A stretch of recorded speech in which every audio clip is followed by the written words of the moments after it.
लोग देख रहे हैं हर जगह पूरे वर्ल्ड का सिनेरियो में, खास करके हमारा देश इंडिया में लगभग 35 to 50% युवाओं का ही स्ट्रेंथ है। यूथ मतलब 15 से 25, 14 से 25 जो एज ग्रुप है,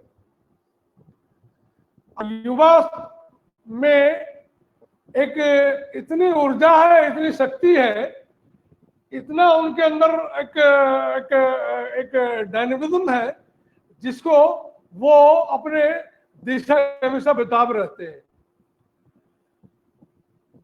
उनके सामने हम एक देखते हैं कि जो छोटे बच्चे होते हैं उनका, शिशु जिनको कहते हैं, उनका अतीत तो होता नहीं है, उनका भविष्य होता है। जो बुजुर्ग होते हैं उनका अतीत नहीं होता, चूंकि उनका भविष्य लगभग समापन की ओर चल रहा होता है। एकमात्र युवा ही एक ऐसा वर्ग है जो जीवन का बहुत इंपॉर्टेंट पड़ाव है, जो बहुत इंपॉर्टेंट पड़ाव है। मान भी है, उसका अतीत भी है, उसका भविष्य भी है। अतीत सीखने के लिए है, भविष्य निर्माण के लिए है, और वर्तमान उसको पकड़ के चलने के लिए। हम लोग देखें कि ये युवा शक्ति इतना क्रिएटिव होता है, हर समय अगर कोई प्रॉपर गाइडेंस मिल जाए, प्रॉपर उसको एक लाइफ में कोई मार्गदर्शन मिल जाए, तो उस युवा के अंदर का जो सारा जो गुड क्वालिटीज है वो कंप्लीटली अनफोल्ड हो जाता है। बिल्कुल हम लोग अपने जीवन में, मेरे इस पौराणिक इतिहास में हमारा जो जीवन का जो भी लिटरेचर है, हमने बहुत प्रेरित पुरुष को अपने जीवन में महसूस किया, पढ़ करके, उसकी कहानियों को सुन करके, उसको वीडियो में देख करके, उसका क्लिपिंग को देख करके। जैसे हम लोग देखते हैं अपने जीवन में श्री अर्जुन को देखते हैं, जो श्री कृष्ण के साथ काफी अटैच होकर के उन्होंने महाभारत जैसे एक महान, जो एक हमारा एक पौराणिक गाथा है जिसके अंदर उन्होंने एक शूरवीरता का परिचय दिया, और श्री कृष्ण के साथ अटैच होकर के उस अधर्म पर धर्म की विजय में बहुत बड़ा रोल अदा किया। ठीक है, अर्जुन के अंदर वो सारी शक्तियां थी, लेकिन वो शक्ति विहीन थे जब तक वो श्री कृष्ण के सानिध्य में नहीं आए थे। हम अपने जीवन में देखते हैं चाणक्य जैसे व्यक्तित्व को, जिसने चंद्रगुप्त मौर्य, जो एक साधारण बालक को एक किंग मेकर के रोल के भूमिका में आकर के उन्होंने एक राजा को इस तरीके से एक राज्य के लिए योग्य कर दिया जिससे संपूर्ण राज्य सुखी हो बैठा। हम देखते हैं स्वामी विवेकानंद, जो 18वें साल, 15 से 18 साल में ठाकुर रामचंद्र परमहंस से अटैच हुए थे, और उन्होंने क्या नहीं क्या कर दिखाया है, क्या नहीं क्या कर दिखाया, ये सबके सामने कोई छुपा हुआ चीज नहीं है। ये जो आदर्शनिष्ठ जो व्यक्ति है, आदर्शनिष्ठ मतलब जो सदगुरु होते हैं, जो पुरुषोत्तम होते हैं, जो भगवान होते हैं, उनसे युक्त होकर के जो जो विभूति का नाम हमने बताया, अर्जुन हो, चाहे वो श्री कृष्ण हो, चाहे वो चंद्रगुप्त हो, चाहे वो विवेकानंद हो, या बहुत सारे ऐसे लोग हमारे जीवन में हैं, जगत गुरु शंकराचार्य है, आइंस्टाइन है, रामानुजम है, भगत सिंह है। सबके जीवन में एक ideal centric goal of life था। Ideal centric goal of life का मतलब एक क्रिएटिविटी, एक बैलेंस गो ऑफ लाइफ, एक सृजन शक्ति के साथ, एक लोगों के संवर्धना के साथ युक्त व्यक्ति, समाज के लिए एक उपयोगी व्यक्ति के रूप में उन्होंने अपने को एक प्रतिष्ठित किया। क्यों किया? क्योंकि वो गुरु के सानिध्य से अटैच थे। एक ये जो युवा होते हैं ना, उनको nothing is impossible in the world. उनको ऐसा लगता है कि मेरे सामने कोई चीज असंभव नहीं है, असाध्य नहीं है, मैं सब कुछ कर सकता हूँ। लेकिन इस असाध्य और करने के बीच एक बैलेंस गोइंग जरूरत होता है, क्योंकि अगर कंट्रोल्ड बर्निंग होता है तो भोजन पकता है, अनकंट्रोल्ड बर्निंग होता है तो भोजन सुस्वादु हो जाता है, खराब हो जाता है। ये जो कंट्रोल्ड कंबशन ऑफ द जो पर्सनैलिटीज है, कंप्लीट अनफॉर्ममेंट ऑफ द पर्सनैलिटीज है, ये जो उस बच्चे के अंदर जो भरा हुआ जो व्यक्तित्व है, जो वैशिष्ट है, उसका अनफॉर्ममेंट कैसे होगा? ठाकुर जी या हमारे पुराने वैदिक काल में एक परंपरा था कि जब भी विद्यार्थी जीवन शुरू होता था तो उस समय में एक परंपरा था कि एक दीक्षा के माध्यम से बच्चों को गुरुकुल भेजा जाता था। गुरुकुल भेजने के दरमियान गुरु आश्रम में रह करके ही गुरु के आदेशों को पालन करके विद्यार्थी अपने दैनिक दिनचर्या को पूरा करते थे। गुरु के आदेश को पालन करना ही उनका प्रथम कर्तव्य था।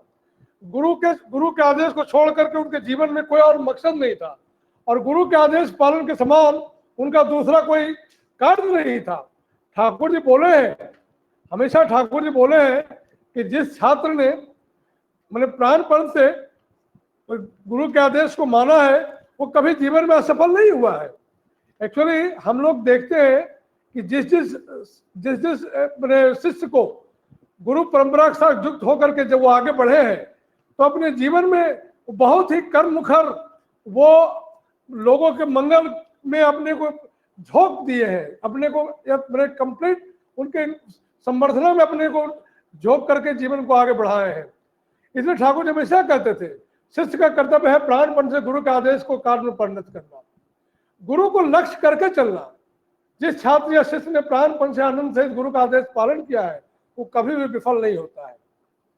हम लोग इस परंपरा के तहत जानते हैं नीरू, हम लोग सॉरी शांतनु मेरा ये हो गया है, एग्जॉस्ट हो गया है, दूसरे मोबाइल पर शिफ्ट कर रहे हैं। हाँ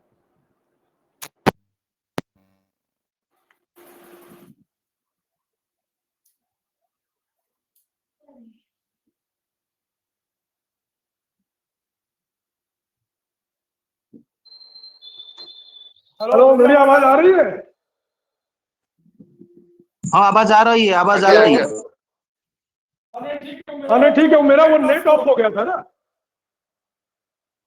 हाँ दादा, तो मैं बोल रहा था कि ये ठाकुर जी बोले कि कोई भी एजुकेशन शुरू नहीं होता तो जीवन में कोई सुपीरियर बिलवड नहीं हो, और सुपीरियर बिलवड आने से ही उस विद्यार्थी का, उस युवा का, उसका कैरेक्टर और कंडक्ट, उसका बिहेवियर सारा एडजस्टमेंट ऑन होता है। ये एडजस्टमेंट ऑन जो होता है उसमें ठाकुर जी हमेशा कहते थे कि education is to unfold the faculties that are latent in adjustment, habit and behavior and conduct. Education is to edit the experience and knowledge that nurture our existence with every progressive push. Thakur ji education system में कभी पसंद नहीं करते थे कि वो 11 साल का मैट्रिकुलेशन सर्टिफिकेट लेने में आदमी अपना जीवन बर्बाद करे। वो हमेशा कहते थे कि एजुकेशन सिस्टम ऐसा होना चाहिए कि उसका एग्जिस्टेंस, उसका हार्ट, उसका नॉलेज, उसका बिहेवियर, उसका कंडक्ट, उसका सब कुछ एडजस्टेड हो इन द बैलेंस हार्मोनी, जो एग्जिस्टेंशियल हो, जो जीवनीय हो। ठाकुर जी एजुकेशन व्यवस्था में हमेशा पसंद करते थे कि एटलीस्ट ये जो 11 साल का मैट्रिकुलेशन का जो लेने का तरीका था उसमें वो पहला 4 साल प्राइमरी एजुकेशन और दूसरा 3 साल सेकेंडरी एजुकेशन के लिए उन्होंने कहा था। पहला 4 साल कहते थे कि गार्जियन के हाथ में, वो पेरेंट्स के हाथ में एजुकेशन सिस्टम बच्चों का होना चाहिए, सारा प्रयास पेरेंट्स का होना चाहिए, और पेरेंट्स के द्वारा एजुकेटेड होने के बाद वो किसी टीचर को इंट्रस्ट करना चाहिए उस बच्चों को।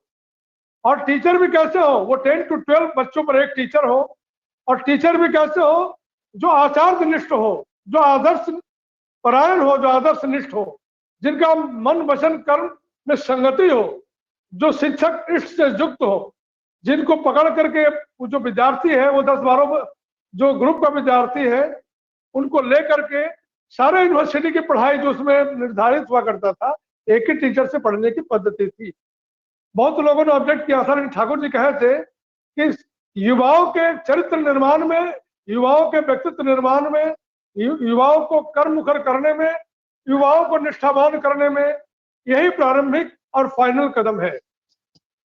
मैं इसलिए ये बात ठाकुर जी की बात रख रहा हूं कि हम ठाकुर जी के अगर यौवन को देखें तो समस्त यौवन, ठाकुर जी कहते थे ना कि best fertile soil for the love is labour. सारा जीवन वो लोगों की सेवा में, सारा जीवन लोगों के दुख को दूर करने में, सारा जीवन लोगों के कष्ट को दूर करने में, सारा जीवन लोगों को सुख में बनाने में व्यतीत करते थे। ठाकुर जी का जब अगर युवावस्था को देखेंगे, उनको राखाल राजा कहते थे लोग, सारे मित्र लोग सबके दुख में शरीक होते थे। किसी को अपना एग्जामिनेशन को उन्होंने छोड़ दिया, फाइनल एग्जामिनेशन, किसी फ्रेंड के लिए जो एक यूनिवर्सिटी का फीस नहीं जमा कर पा रहे, स्कूल का फीस नहीं जमा करना पड़ रहा, नहीं जमा कर पा रहे थे। ठाकुर जी तो ईश्वर पुरुष थे, भगवान थे, वो जानते थे कि मैं इस पार्टी का मदद कर दूंगा तो शायद वो इस विद्या को ग्रहण करके शायद जीवन में फिर वो इसका आधार बना करके वो कैरेक्टर बिल्डअप करे और अपने लोगों के कल्याण में लगे। ठाकुर जी जब मेडिकल स्टूडेंट थे तो सारे टीचर लोग वो जब तीन एग्जामिनर बैठे उनका एग्जाम लेने के लिए, तो ठाकुर ने एक ही बात कहा था कि मुझसे सिर्फ एक ऐसा प्रश्न पूछिए, तीनों एक ऐसा प्रश्न पूछिए जो मैं आंसर एक दूंगा और ये सारे कोरिलेट हो जाएंगे आपके तीनों एग्जामिनर के आंसर से। लेकिन वो लोग एग्री नहीं किया। अल्टीमेटली ठाकुर को मेडिकल का जो सर्टिफिकेट होता है उससे भी हटना पड़ा। लेकिन ठाकुर ने अपने उस यौवन को लोगों के कल्याण में झोंके रहा। जिसमें मेडिकल स्टूडेंट थे वो क्या करते थे, वो लोगों के कल्याण में, वो एक कुली के घर में रहते थे, एक कोल गोडाउन में रहा करते थे, कुलियों के बीच रहा करते थे, लेबर के बीच रहा करते थे। और उसके जब कुली लोग जब कहीं आके अपना मदरापान में लगे रहते थे, ठाकुर जी उस कुली के कपड़े को साफ करके रखते थे। कहीं कुली का कपड़ा कोई फटा हुआ सिलाई में चुप्त रखते थे। कुली लोगों को खराब भी लगता था कि कैसे ये युवक है जो मेरे जैसे एक तुच्छ व्यक्ति के लिए इतना प्रयासरत है। धीरे धीरे धीरे ठाकुर उनके सबके प्रिय हो उठे। सबके प्रिय कैसे हो उठे? Not through the knowledge. वो मेडिकल स्टूडेंट थे, उनके पास ज्ञान की कमी नहीं थी। वो चाहते तो मेडिकल स्टूडेंट होकर के जो ईगो का जो पैम्परिंग होता है, जो उनके अंदर अहंकार आ सकता था, वो कभी उन्होंने उन लोगों के समक्ष उसका प्रदर्शन नहीं किया। क्यों? क्योंकि उनको पता था कि मेरे अहंकार से मेरी दूरी बन जाएगी और मेरे ये बंधु हमसे काफी दूर चले जाएंगे। तो प्रेम ही खर्च करते थे और मनुष्य की आमदनी करते थे ठाकुर जी के समक्ष। जब ठाकुर जी का जब वो कीर्तन काल आया जिसमें ठाकुर जी तुमोल कीर्तन क्या करते थे। कीर्तन करने का एकमात्र लक्ष्य था कि जो युवक गण जो इधर उधर भटके रहते हैं, जो युवक नवयुवक जो इधर उधर बेकार बैठे रहते हैं, कोई गलत धंधे में लिप्त रहते हैं, उनको कीर्तन में करना। कीर्तन में इतना आनंद आने लगा लोगों को कि जो किशोरी मोहन जैसे व्यक्ति जो कि जिनका बेंट ऑफ माइंड एक क्राइम की ओर ज्यादा झुका रहता था, हमेशा गलत संगत रहा करता था, उनके उस गलत संगति से दूर रखने के लिए ठाकुर ने उनको कीर्तन में इन्वॉल्व करना शुरू किया। देखिए पुरुषोत्तम जो युग पुरुष होते हैं, जो आइडियल होते हैं, जो गाइड होते हैं, क्या करते हैं? ये चाणक्य ने चंद्रगुप्त को क्या किया? उन्होंने जस्ट एक मार्गदर्शन किया।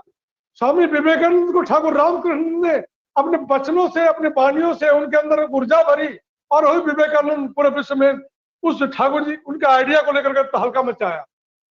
स्वामी विवेकानंद का एक कथन है कि he who gives the spiritual knowledge is the greatest benefactor of the mankind, और next comes the intellectual help, the gift of the secular knowledge।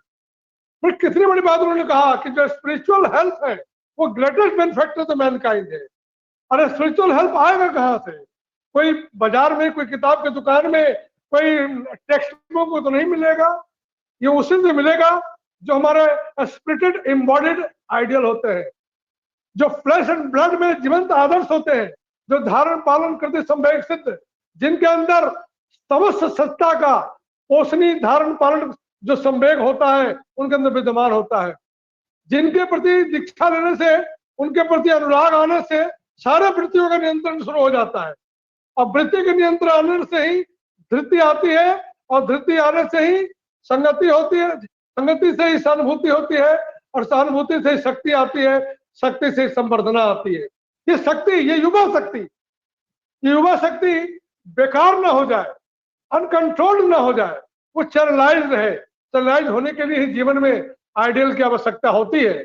जो मैंने कहा कि ठाकुर को पकड़ करके किशोरी मोहन जैसे एक क्राइम करने वाले व्यक्ति भी उस कीर्तन के माध्यम से ठाकुर देखे कि एक बहुत बड़ा चीज है कि किशोरी मोहन गाना कीर्तन बहुत अच्छा गाता है। जो ईश्वर होते हैं हमारे अंदर, जो बेस्ट जो पार्ट होता है, उसी को पकड़ करके उसके जीवन में परिवर्तन ला देते हैं। और किशोरी मोहन ने उस कीर्तन के माध्यम से जिस तरीके से इन्वॉल्वमेंट अपना दिखाया, धीरे धीरे वो ठाकुर के लब में इंटॉक्सिकेटेड हो गए।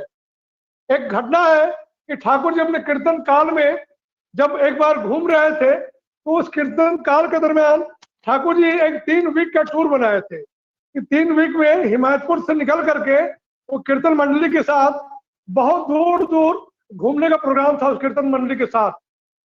तो उस समय एक बीरू राज, जो कि आप लोग जानते होंगे, शायद अप्पू दा के मोस्ट प्रोबेबली दादाजी होंगे, अभी हमको शायद एग्जैक्ट नहीं याद है, मे बी रॉन्ग, लेकिन बीरू राज एक बहुत बड़े मैंने वो ब्रिटिश एम्पायर के अगेंस्ट में फाइट कर रहे थे और एक एनार्किस्ट पार्टी बनाए थे। तो बड़े युवा थे, यंग थे, दिन रात वो उसी में इन्वॉल्व रहते थे। लेकिन ठाकुर जी का कीर्तन को देखते देखते उनको बड़ा आनंद आता था। वो एक ऐसा एटमोस्फेयर क्रिएट हो जाता था ठाकुर जी का उस कीर्तन में, वो एक ऐसा ऑरा, पूरा स्पिरिटेड ऑरा, कोई भी उसके ऑरा में अगर आएगा तो बिना उस ठाकुर प्रेमी होकर के बिना नहीं रह पाएगा, वो हिप्नोटाइज होगा ही होगा। उस ऑरा का इतना महत्व था। तो खैर वो बीरू राय जब ठाकुर जी के संस्पर्श में आए कीर्तन करते करते, ठाकुर ने कहा, क्या बीरू राय आप मेरे साथ कीर्तन में 3 सप्ताह के टूर में चलेंगे? तो बीरू राय मन ही मन सोच रहे हैं, वो तो कीर्तन ज्वाइन किए थे, एनार्किस्ट पार्टी बनाया है, इस कीर्तन मंडली से कुछ कैंडिडेट को लेकर के अपने पार्टी को बड़ा करेंगे। लेकिन ठाकुर के बात को सुनकर उनको बड़ा आनंद लगा कि सही में कीर्तन में तो बहुत आनंद है, ये 3 सप्ताह घूमेंगे। लेकिन उन्होंने बीरू राय ने ठाकुर से कहा, ठाकुर मेरी आवाज आ रही है ना शांतनु? Hello hello.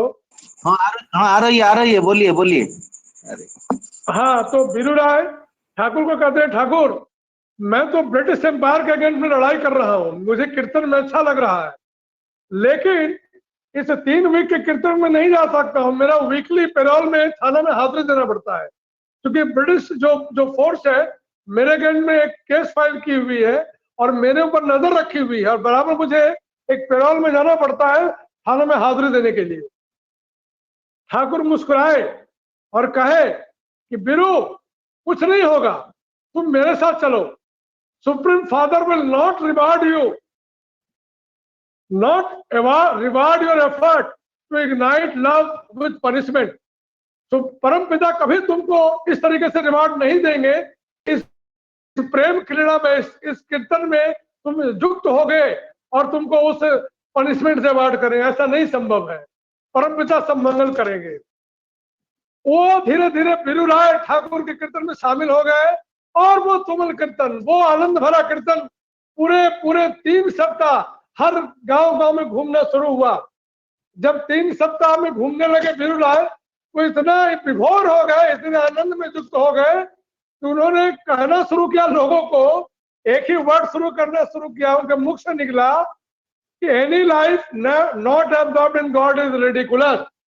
उनके मुख से वो पेरोल वाली घटना, वो एनार्किस्ट पार्टी वाली घटना, वो ब्रिटिश फोर्स के खिलाफ लड़ाई वाली घटना सब भूल गए और एक ही आनंद का आवाज निकलने लगा कि जो ईश्वर में ऑब्सेस्ड नहीं है, एब्जॉर्ब नहीं है, जो ईश्वर में विभोर नहीं है, वो या तो हास्य है या पागल है, वो हास्यप्रद है या उसका जीवन बेकार है। और ये बोलते बोलते वो हर जगह घूमते थे, ईश्वर में चुप रहो, ईश्वर में आनंद लो, नहीं लोगे तो मजा ही नहीं आएगा। धीरे धीरे वो इंटॉक्सिकेटेड विद लव हो गए। इंटॉक्सिकेटेड विद लव मतलब हम लोग कोई दवा से इंटॉक्सिकेटेड होते हैं, वो प्रेम के मैंने ठाकुर के प्रेम मतवाला हो गए और ठाकुर का ही वो प्रेम का मदरा पान करने लगे। धीरे धीरे क्या हुआ कि उन्होंने जो थाना, ये 3 सप्ताह के अंदर जो पुलिस थाना जहां पेरोल में जाना पड़ता था, वहां भी जाकर ही बोलते थे, अरे पुलिस वालों, ठाकुर का जो जो प्रेम का जो कीर्तन चल रहा है, सभी आओ, सभी इन्वॉल्व हो, ये ठाकुर का भगवान का कीर्तन है, सभी लोग इसे युक्त हो, नहीं युक्त हो गए तो जीवन बेकार है। ये बराबर जाते थे और थाना में भी कहते थे। धीरे धीरे थाना पर ऐसा ऐसा असर हुआ कि थाना वाले ने उनका डोजियर, जो उनके अगेंस्ट में जो एक वारंट था हाजिरी का, वो जो टेररिस्ट आतंकवादी गतिविधि का जो एक आरोप था, उन्होंने उस आरोप को खारिज कर दिया, ये कहते हुए एक कमेंट लिखा कि no longer dangerous, he has gone religiously insane. थाना से एक कमेंट आया, ये व्यक्ति अब खतरनाक नहीं है, ये बिल्कुल धार्मिक रूप से पागल हो गया है। तो ये देखिए, एक युवा को, उस युवा का मन भटका हुआ था, शायद उसने सोचा कि यही एक आंदोलन का मार्ग है। जैसे नेता आते गए, उसको गाइड करते गए, कोई मार्गदर्शन प्रॉपर मिला नहीं। इस तरह वो भटक करके जब वो ठाकुर के संस्पर्श में आए, देखिए ये गाइड अगर नहीं मिलता है, स्पिरिचुअल गाइड अगर नहीं मिलता है, तो बहुत सारे युवाओं में बहुत एनर्जी होती है, बहुत उसके ट्रेमेंडस फ्लो होता है, लेकिन without attachment to the ideal वो बिखर जाते हैं, उनका एनर्जी वेस्ट हो जाता है। लेकिन बिरला जैसे व्यक्ति के जीवन में ठाकुर मिले तो वो उस थाना से भी मुक्ति मिली, और वो एक बहुत ही एक कर्तव्यनिष्ठ ठाकुर प्राण एक व्यक्ति हो उठे। उसी तरह रमाशंकर सिंह भी बहुत टेररिस्ट थे, ठाकुर के संस्पर्श में आए, वो जेल गए, ठाकुर उनको छुड़वाए, और बाद में वो ब्रिटिश आर्मी उन पर नजर रखी, फिर वो ठाकुर के संस्पर्श में आए। वो बिहारी थे, और ठाकुर के संस्पर्श में आकर के वो धीरे धीरे ब्रिटिश आर्मी उनको रिहा करके ठाकुर के कस्टडी में छोड़ दी, कहीं अब व्यक्ति सुधर गया है।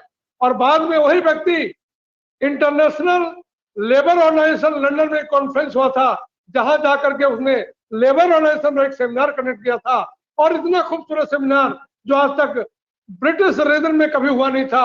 उसने कहा कि Ramashankar Singh was the wonder of the time. तो ये रमाशंकर सिंह एक क्रिमिनल बैकग्राउंड से आकर के ठाकुर के अनुसार जेल भी गए, और धीरे धीरे उनका परिवर्तन हुआ, और इंटरनेशनल लेबर ऑर्गेनाइजेशन में जाकर के उन्होंने सक्रिय रोल अदा किया। अब मैं आता हूं कुछ अनुभूतियों पर, जिसमें एक मेरी बेटी की अनुभूति है, और बाबादा के समक्ष मैं रोज उनके सानिध्य में रहता हूँ। बहुत सारे युवा अपने अपने कष्ट को लेकर के आते हैं, किसी का कंपटीशन में कोई सक्सेस नहीं मिलता है, किसी का प्रेमी जीवन गड़बड़ होता है, किसी का माता पिता से नहीं पड़ता है, किसी का जीवन में डिप्रेशन ही डिप्रेशन है। ठाकुर जी का एक इंग्लिश में वाणी है, मैं यहाँ पढ़ना चाहता हूँ, जो मैसेज वॉल्यूम 1 से है। उस वॉल्यूम में ठाकुर जी ने कहा है, युवाओं के लिए जो स्ट्रेंथ युवा जो गाइडेड मिसाइल है, जो ईश्वर से युक्त है, वो कहे हैं कि role on like a flood over the sorrows, sufferings and calamities of the world, with love, sympathy and service, and with the message of the beloved the Lord, with a knowledge and activity that will illuminate the way of the dull and deteriorating depressed, flown extremely unresting and undisturbed. If a female wants, let her run after you, proclaiming admiration and worship, establishing the kingdom of the peace and happiness with a wistful soothing gaze after her beloved, but wish not for that at all. Thakur ji कहा, flood on like a flood, roll on like a flood, तुम प्लावित हो जाओ लोगों के दुखों पर, sorrows पर, सफरिंग्स पर, कैलामिटीज ऑफ द वर्ल्ड पर, विथ लव, कैसे जाओगे लोगों के पास, with love, sympathy and service, with the message beloved the Lord, अपने ईश्वर की अपने ईश्वर की वार्ता को, जो ठाकुर जी ने कहा है, जैन जादन इष्टवृत्ति, घर घर में ठाकुर का सदनाम फैलाओ। ये love, sympathy, service, active service, लोगों को सेवा मुखर जो ठाकुर करते थे, with knowledge and activity that illuminate the way of the dull। वो कहते थे illuminate होना चाहिए लोगों के जीवन में, अब वो प्रकाश उसे प्रज्वलित कर दो, वो जीवन में जो डिटेरेटिंग है, जो डिप्रेस्ड है, उनको रास्ता प्रशस्त करो।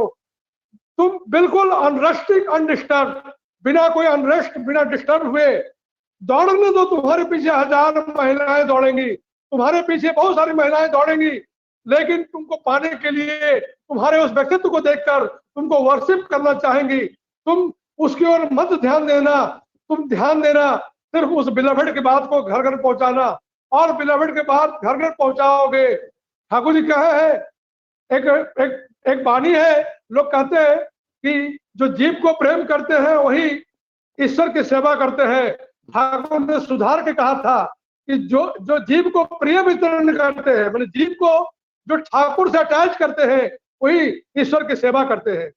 मैं एक घटना बताना चाहूंगा कि बाबादा के पास एक युवा लड़का आया था। आजकल जानते ही है कि पूरा विश्व, इवन हमारा भारतवर्ष, हम आंख के पेशेंट हैं। मेरे पास बहुत सारे गार्जियन आते हैं बच्चों को लेकर के, कहते डॉक्टर साहब रात भर मोबाइल देखता है, और मोबाइल देख देख के इसकी आंखों का नींद चला गया है, आंख ड्राई हो गया है, वो वैकेंट हो गया है। और अगर मोबाइल से थोड़ा भी हम लोग हमको हटाना चाहते हैं तो वायलेंट हो उठता है, बहुत ही डिस्टर्ब होता है। इस मेरे लड़के में बहुत प्रतिभा था डॉक्टर साहब, लेकिन पता नहीं इसका परफॉर्मेंस क्यों ड्रॉप कर रहा है। बाबादा के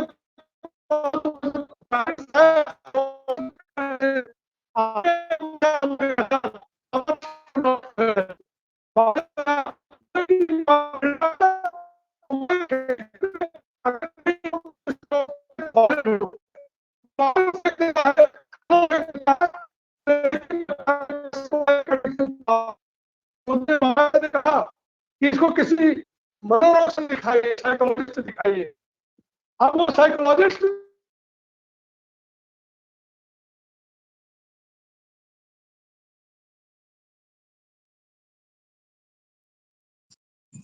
मधुबदा आवाज नहीं आ रही है मधुबदा।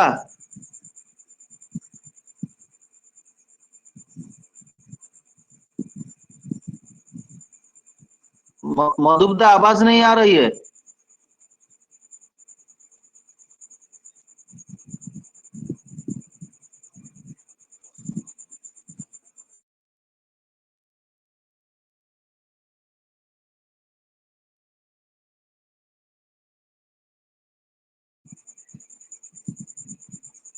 मधुबदा आवाज नहीं आ रही है आपका।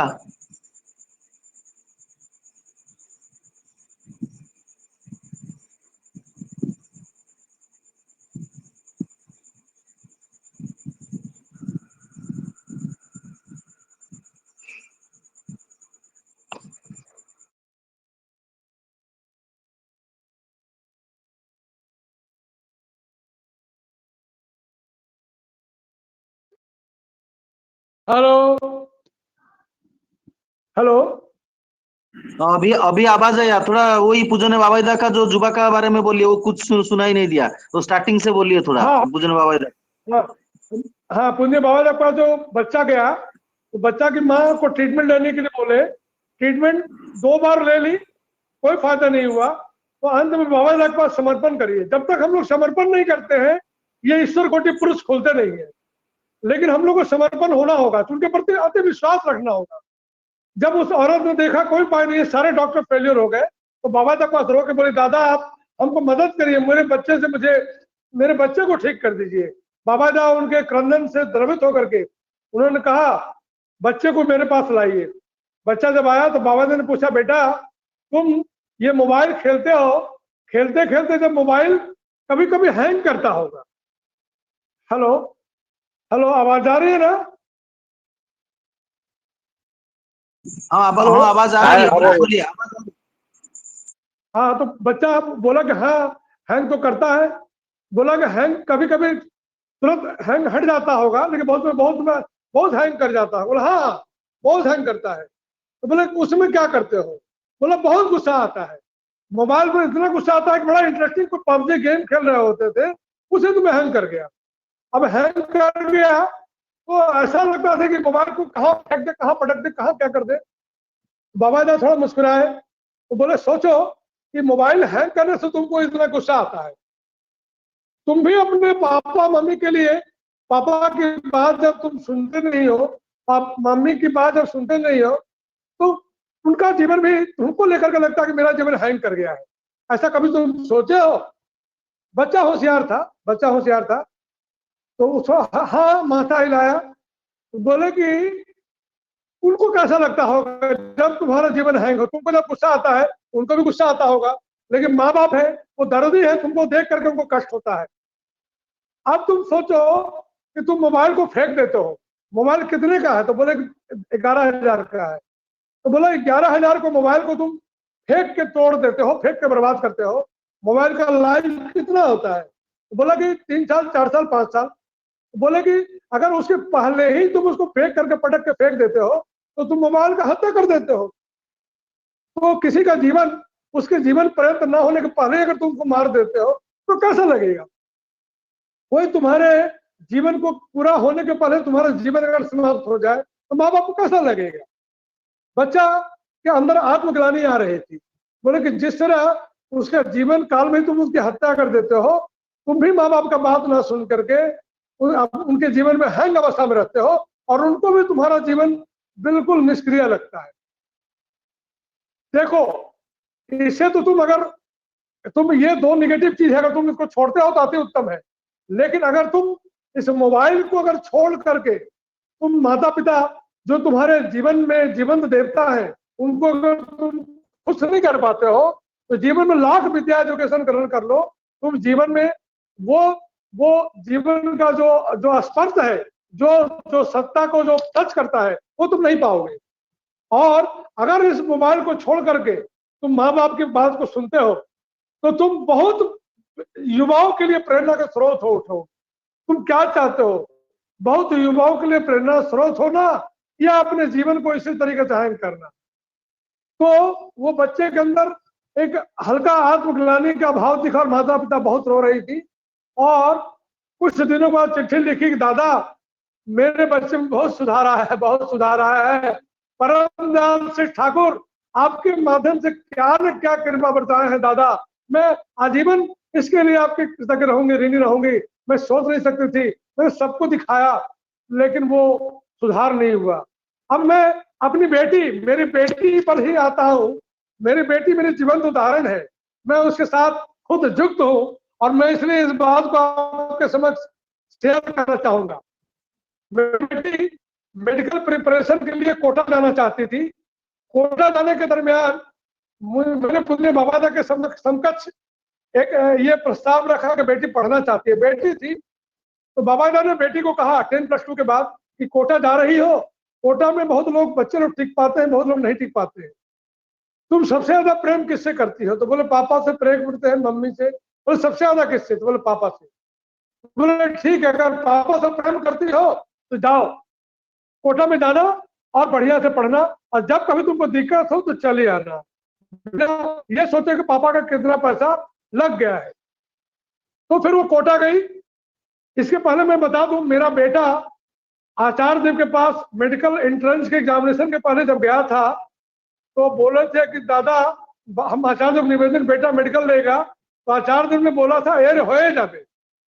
और बेटा का medical entrance all India NEET medical entrance वो क्वालिफाई किया। उस समय एमसीआई कुछ सीट घटाई थी, लेकिन आचार्य देव का वचन था, वो वाक सिद्ध है, पुरुषोत्तम के वंशधर है, उनके अंदर ठाकुर जागृत है। बेटा कहता था कि पापा आचार्य देव बोल रहे तो मेरा होना ही होना है। बहुत एमसीआई का रूल बदला और मेरा बेटा मेडिकल कंप्लीट करके आज इंटर्न डॉक्टर हो चुका है। तो मेरे बेटी के मन में भी था कि मैं भी डॉक्टर बनूं, तो वो भी आशीर्वाद लेने के लिए बाबा दादा के पास जब गई तो बाबा दादा उसको पढ़ने के लिए बोल गए और ये प्रक्रिया बता दिए। आचार्य देव के पास निवेदन करके हम गए, आचार्य देव मुस्कुराए, कुछ बोले नहीं। तो बेटी के मन में एक खटका रहता था कि मेरे लिए कुछ बोले नहीं, ना बाबा दादा बोले ना आचार्य देव बोले, लेकिन भैया को तो बोले थे। तो जब वो कोचिंग कर रही थी तो उसका परफॉर्मेंस बीच में ड्रॉप करता था और उसके पास एक एंड्रॉयड मोबाइल फोन था। तो मैं बराबर कहता था बेटी फोन से डिस्ट्रैक्ट होगी, फोन तुमको तंग करेगा, फोन से अगर दूर रहोगी तो ठीक रहेगा। तो कहते थे पापा मुझे दो चीज खटकता है। बोला क्या खटकता है? कि मैं बाबा के पास दादा के पास जाता हूं तो मुझे उन्होंने कोई आशीर्वाद नहीं दिया, लेकिन भैया को तो दे दिए थे कि उसका हो जाएगा। तो मैंने कहा बेटा हम ठाकुर को जब से पकड़े हैं तो आशीर्वाद का मतलब समझे हैं अनुशासनवाद, और तुम ठीक ठीक अनुशासन को मान के चलोगी तो आशीर्वाद अंदर निहित है। हो सकता है कि भैया को आशीर्वाद का जरूरत रहा होगा, भैया दुर्बल रहा होगा, लेकिन तुम में वो सारी खूबियां विद्यमान है। सिर्फ तुम अगर मोबाइल को तुम डिस्ट्रैक्शन से बच सकती हो तो तुम्हारा परफॉर्मेंस बढ़ जाएगा।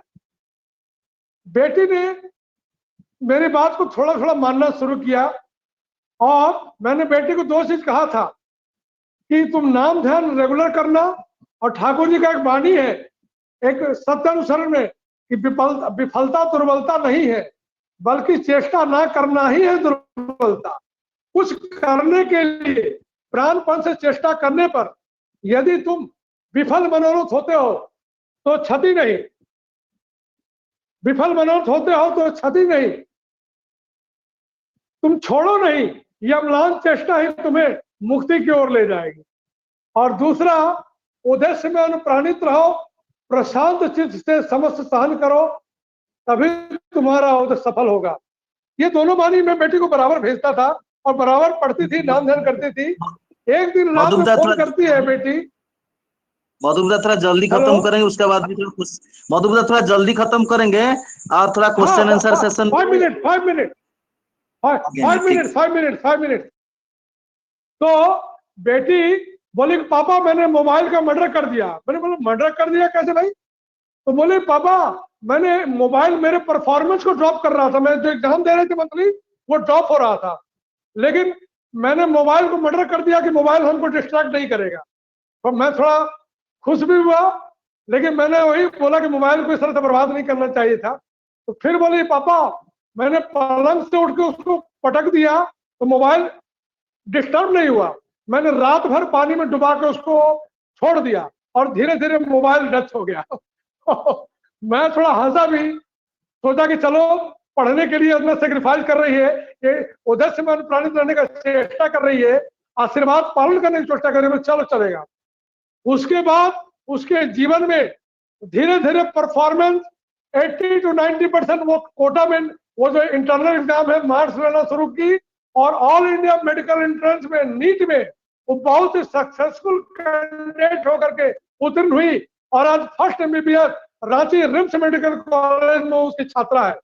मैं इस युवा के लिए ये दो उदाहरण इसलिए रखना चाह रहा हूं कि ये जीवंत घटना है और हर युवाओं के लिए ये बहुत इंपॉर्टेंट एक लेसन है कि अगर जीवन में आइडियल को एक्सेप्ट करके चलेंगे, जीवन को अगर आदर्श को लेकर के चलेंगे और जीवन में आदर्श के बात को अपने चरित्र में आचरण करके चलेंगे तो जीवन में हर वो चीज हासिल कर सकते हैं जो उन्होंने जीवन के लिए, अपने अस्तित्व के लिए, अपने परिवेश के लिए, अपने माता पिता के लिए, अपने परिवार के लिए, दस एवं देश के लिए मंगल सोचा होगा। और अगर ठाकुर मुखी रहेंगे तो जीवन सदा सुखी रहेगा और इष्ट लागी कर्म करा चाहे तो जीवन पुण्य भरा। ये मैं इन्हीं बातों के साथ समस्त युवा वर्ग और इस ऑनलाइन सत्संग में युक्त जितने भी हमारे गुरु भाई माताएं बहने हैं सबको ठाकुर जी से मंगल प्रार्थना करते हुए ही कहना चाहूंगा कि ठाकुर को जीवन में उनकी वाणियों को सिर्फ चिंता नहीं, सिर्फ कथन नहीं, सिर्फ ऑनलाइन सत्संग अटेंड करके नहीं, उनके चरित्र में, अपने आचरण में, बोध में उसको करके दिखाइए ताकि आपका पाना जो है वो अंधकार में नहीं रहे, तमसाछन नहीं रहे और वो जीवनीय हो, वो लोगों के अंदर एक एक एक ठाकुर में परिवेश पैदा करे। कर भला तो हो भला। जय गुरु। बहुत अच्छा बात आप बोले कि युवाओं का मार्गदर्शन किए और ठाकुर जी को पकड़ के कैसे अनडिस्टर्ब होके, और जो अभी जो अटैचमेंट है लड़का लोग का मोबाइल से, उससे दूर रहने से कैसे जीवन में परिवर्तन आता है, ये जो बात बोले ये को बहुत अच्छा लगा और युवाओं का हेल्प करेगा।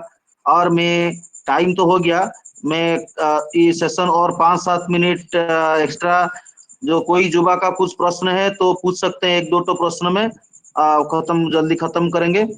कोई पूछना है तो कुछ पूछिए। दादा जय गुरु। जय गुरु जय गुरु। जोगन पचार कौन एक्चुअली जेतबेले मु फर्स्ट ईयर जॉइन करथिली कॉलेज रे सेतेबेले मोर सेठी केही तो नथिले, माने मु फर्स्ट जॉइन करथिली केही दीक्षा मते केही मिल नथिले, माने मु एकला थिली जे कि सस्तेंदारी थिली। तो मते सब सुविधा हेतिला कि हां 3000 पिला हेतरे गोटे पिला पे बिना पेशण करा सेठी हला ठीक। तापर किछ दिन पर मते आम ऊपर फ्लोर रे, मु ग्राउंड फ्लोर उठले, आम ऊपर फ्लोर रे दी जण पिला मिलले, गोटे से माने गोटे रूम मेट थे। तो तांको इतरु जण सस्तेन नेथिला और जणे खाली दीक्षा नेथिला। जे सस्तेन नेथिला मु जान नथली सस्तेन नेछि, मु देखि से चिकन खाए, माछ मांस खाए हॉस्टल रे। तो मु तो पचले रे एक चिन्हा मु बोली कोन से मु सस्तेन नेछि जे जे आप जण। तो सेई जगह रे कथाटा होची कि माने जो फूड रो क्रेविंग्स टा इष्ट होते करछि ठीक अछि, किंतु सेई जगह रे से ब्रेक हे गला। सेई जो लोभ, क्रेविंग्स, फूड क्रेविंग्स जो रहिला निजरो, सेटा को हमें केमिति कंट्रोल रे करिवा ମୁଁ ସେ ପିଲାକୁ ସେଦିନ ବୁଝେଇଲି କି ହଁ ଏମିତି ଏମିତି କଥା ସବୁ ବୁଝେଇଲି ନା ଏମିତି କରିବା କଥା ନା, କିନ୍ତୁ ସେ ତ ଶୁଣିଲାନି ନା। ପ୍ଲସ ସେ ମୋ କଥା ନ ଶୁଣିକି ଠାକୁରଙ୍କ କଥା ନ ଶୁଣିକି ମାନେ ନ ଶୁଣିକି ସେ ଫୁଡ କ୍ରେଭିଂସ୍ ଟା ରଖିଲା କି ଯେ ହଁ ମୁଁ ଖାଇବି ଏଟା, ସେ ଶୁଣିଲାନି। ତ ଆମେ ସେଇ ଫୁଡ କ୍ରେଭିଂସ୍ ଟାକୁ ଆମେ ନିଜ କଣ୍ଟ୍ରୋଲରେ କେମିତି କରିବା, ଏଇଟା मधुरता सुने तो, मधुरता क्वेश्चन सुने। हाँ थोड़ा, हाँ आप थोड़ा हिंदी में उसको बोल दे तो अच्छा था, क्योंकि तो बोलिए वो बोलिए वो कि जी वो जी लैंग्वेज, हाँ हाँ हाँ, मैं हिंदी में बोल देता हूँ। तो वो क्या ना, वो जो जोगेन जो क्वेश्चन किया आपको, वो बोले कि वो फर्स्ट ईयर में स्टूडेंट था, उसका एक रूममेट था जो सोच तो ही नहीं लिया था, लेकिन उसका जो फूड, जो यंग जनरेशन में जो फूड का क्रेविंग्स होता है, वो फूड क्रेविंग्स में हाँ आके, हाँ रूप में आके वो क्या क्या ना सोचते ही नहीं तोड़ दिया। वो उनको समझाया, लेकिन वो समझा नहीं। तो इससे हालत हाँ में क्या करेंगे? तो जुबा का अंदर जो फ्रूट्स का क्रेविंग्स है, फूड के लिए जो क्रेविंग्स है, जो ईगरनेस है, वो क्या लोभ में आ जाता है, और जो ठाकुर जी का प्रति जो निष्ठा है वो भंग हो जाता है। तो इस क्षण में वो क्या करेंगे?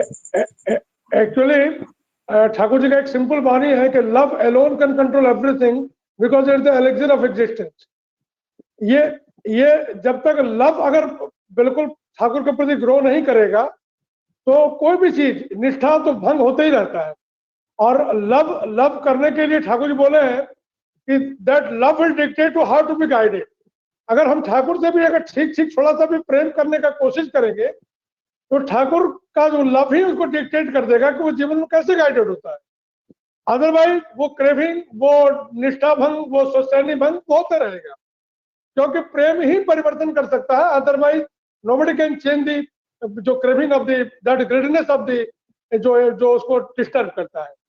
ठाकुर जी खुद अपने जीवन में रसगुल्ला छोड़ने के लिए अपने उस क्रेजीनेस को, वो एक घास को पकड़ करके बहुत देर तक रह जाते थे, उस एक वृक्ष को पकड़ के बहुत देर तक रह जाते थे, और धीरे धीरे धीरे धीरे धीरे वो कॉम्प्लेक्स को एडजस्टमेंट करना शुरू कर दिया। लेकिन यहाँ पर जो सैनी भंग हो रहा है, या मेरा सब कुछ जो क्रेविंग हो रहा है, वो कहीं ना कहीं मेरे ठीक ठीक जजन जाजन जो स्मृति का जो तरीका है, वो कहीं ना कहीं उस प्रोसेस में कहीं त्रुटि रह रही है।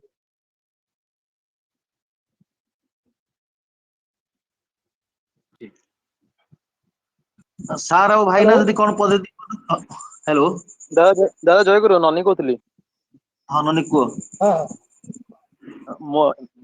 मेरा एक क्वेश्चन है कि हाँ हाँ हम लोग जो स्टूडेंट लोग मतलब सुस्तनी ले चुके होते हैं, घर से बाहर में जाके हॉस्टल में रहते हैं, तो उन लोगों को हाँ मतलब बाहर में रहना पड़ता है। तो उन लोगों को जो सुस्तनी के हाँ लिए जो हाँ नियम है, ऑन जो राइस नहीं खाएंगे, अपना हिसाब से रहना है, तो हाँ हाँ वो लोगों को पूरा मेंटेन करना पड़ता है। तो मेरे को एक दादा ने बोले थे कि हाँ स्टूडेंट लोगों के लिए वो माफ है, चलेगा, राइस खा सकते हैं हॉस्टल से। तो फिर एक दादा ने मेरे को, देखिए, कर्मी दादा ने मिले बाद में, तो उन्होंने बोले कि नहीं कौन देवघर से तो कोई इंस्ट्रक्टर नहीं है, कौन कहाँ ठाकुर जी तो ऐसे नहीं बोले हैं। तो इसके लिए मेरा थोड़ा डाउट हो गया, मैं किसी को बोल नहीं पाता हूँ, कोई स्टूडेंट को कैसे वो हॉस्टल में मेंटेन करेगा, तो इसके लिए मैं थोड़ा क्लियर होना चाहता हूँ। हाँ भाई, एक्चुअली होता क्या है ना, स्वसैनी स्वसैनी एक व्रत है। दीक्षा तो दीक्षा है और स्वसैनी व्रत है। व्रत में जो जो चीज नियम है ठाकुर जी का, अनकॉम्प्रोमाइजिंग है, वहां पर कोई कॉम्प्रोमाइज नहीं चलता है। हमारा एक फ्रेंड है, राजू दा का लड़का राजेश, वो एक मुस्लिम के घर खाने के लिए गया था। तो उसने उसने पूछा कि भाई तुम तो खाते नहीं हो, तुम क्या करोगे, क्यों नहीं खाते हो? तो उसने सिर्फ एक ही लॉजिक दिया था कि मेरे ठाकुर पसंद नहीं करते हैं, मैं इसलिए नहीं खाता हूँ। There is no if buts query, कहीं कुछ नहीं है। और मैं भी एक मेडिकल स्टूडेंट रहा हूँ, मेरे मेरे भाई, मैं भी मेडिकल स्टूडेंट में जब था, तो अपने जहां पर मैं रहता था, मैं खुद सोपाकी था। सोपाकी का मतलब होता है खुद ब्रेड, अपना रोटी, अपना अपना जो अन्न है, जो भी हमको बनाना होता खुद करते थे। और कभी बाहर से लेने की इच्छा भी होती थी, तो जो फल है, या जो केला है, या जो घी है, जो अचार है, वो खुद का लेते थे। वहां पर कोई कॉम्प्रोमाइज नहीं चलेगा। किसी दादा ने कहा कि सब कुछ माफ है, नेवर, नॉट एट ऑल। यहाँ पर कोई कॉम्प्रोमाइज नहीं है। इस ठाकुर जी की बात को मानना ही मेरा जीवन है ना। जय गुरु दादा। जी और एक बात पूछना चाहूंगा कि जहाँ पे हाँ हाँ हम रहते थे, कि जहाँ पे भी हम कर रहे हैं, मतलब हॉस्टल में हम कर रहे हैं, वहाँ पे 3000 जन खा रहे हैं, और वहाँ पे सिर्फ हम एक हाँ हैं। हाँ तो मेरे लिए तो वो लंच में रोटी नहीं करेंगे, और हॉस्टल में अलाउ नहीं है हाँ, कि हाँ। तुम रोटी ला के खाओ या कुछ लेके, मतलब बना के कुछ खर्च करके कुछ नहीं खा पाएंगे। हाँ, हाँ, Then समझ in रहे that हैं, हाँ। what we do? देखिए, ये जो 3 खा रहे हैं और हम खाएंगे, तो उस समय में लोग बहुत दिन, ये हमारे डॉक्टर गुरु हैं, वो ये मुढ़ी आलू घी केला मिला के खाते थे। जरूरी नहीं है कि हम चावल या रोटी खाएंगे। हम अपनी व्यवस्था अलग में लगे रहेंगे, कहीं ना कहीं कोई ऐसी व्यवस्था हो जाए। मैं अपनी बात बताऊं, मैं एक एनसीसी कैंप में गया था, सारे लोग मीट मछली में जुट थे और मैं नहीं खा रहा था। तो पता चला उस एनसीसी कैडेट को, एक एक लड़का जो नहीं खाता है, तो पता चला कि जो एनसीसी कैडेट के जो ऑफिसर है वो भी नहीं खाते हैं। तो when there is will there is way. Thakur ji एक कहते थे डिवाइन इकोनॉमी है, डिवाइन एडजस्टमेंट है। कहीं ना कहीं अगर आपका वो व्रत में संकल्प है, वो दृढ़ इच्छा है, तो कहीं ना कहीं कोई रास्ता निकल आएगा। मेरा यही मानना है, मेरा यही मानना है।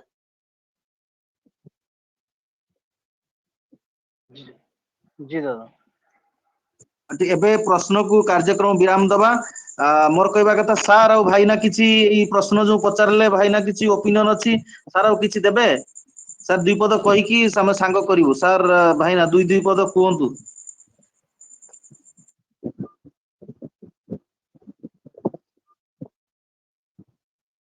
शांतनु कौन का आउ यार नेट तो बहुत 100% डिस्चार्ज हो कहवार गया है। टाइम तो हेई गोटे सिंपल गोटे मोर गोटे कहवार अछि लाइफ टा गोटे लाइक ए रिले रेस जेमति हमें 4x100 मीटर रेस हुए 4x200 मीटर रेस हुए सेमति लाइफ टा गोटे साइकिल का चारि भाग रे विभक्त कराई गोटे पार्ट पेरेंट्स हाथ रे अछि आ गोटे पार्ट गुरु मान हाथ रे अछि जो हमर शिक्षादाता गुरु आउ दुईटा पार्ट हम लिविंग आइडियल हाथ रे अछि आमे जो पार्ट रे जेमति एडहेरेंस रखि मेंटेन करके चलीबा जोटा डॉक्टर मधु कहले टोटली हमको एडहेरेंस टा रखिबा ही पड़िबो सेटा मनुष्य को करिया पड़िबो एटा केही करे दबनी जते पर्यंत मोर तांको प्रति सेति पितामाता प्रति मोर निष्ठा थिबो भल पाया थो बाप मां कथा मानबी गुरु को प्रति मोर श्रद्धा थिबो भक्ति थिबो मु गुरु जहा कहबे ताको से अनुसार पढ़िबी मोर लिविंग आइडियल के प्रति मोर भक्ति थिबो ताले मु तांको कथा ही मानिबी एई प्रकार जदि मेंटेन करा जाए ताले ऑटोमेटिकली लोक ये हेबे आम भारत वर्ष तो 65% यूथ अच्छा तो यूथ मान को ये दिगरे बहुत सीरियस हवा पड़ो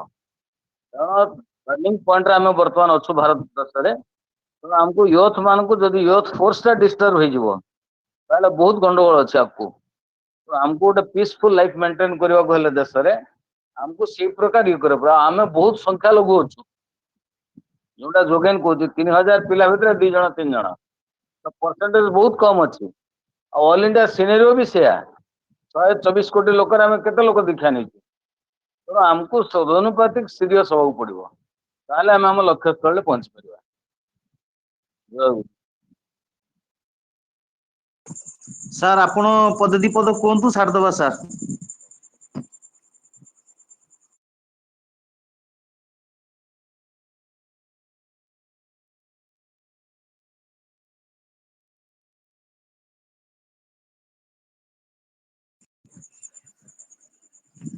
सार बोधे सार आपण नहांती किछि लाइन ने सार बोधे ताले लाइन ने वर्तमान नहांती ताले ठीक अछि वर्तमान हमें सत्संग रो ध्वनि देई ये करबा मु ननी ननी लाइन रे अछ मु ननी तुमको अनुरोध करूची तुमे ध्वनि दियो ननी। वंदे पुरुषोत्तमम् वंदे वंदे पुरुषोत्तमं, पुरुषोत्तमम् वंदे पुरुषोत्तमं, वंदे पुरुषोत्तमम् वंदे पुरुषोत्तमं। परम प्रेममय परम दयाल श्री ठाकुर अनुकूल चंद्र जी की जय। प्रेममय परम दयाल श्री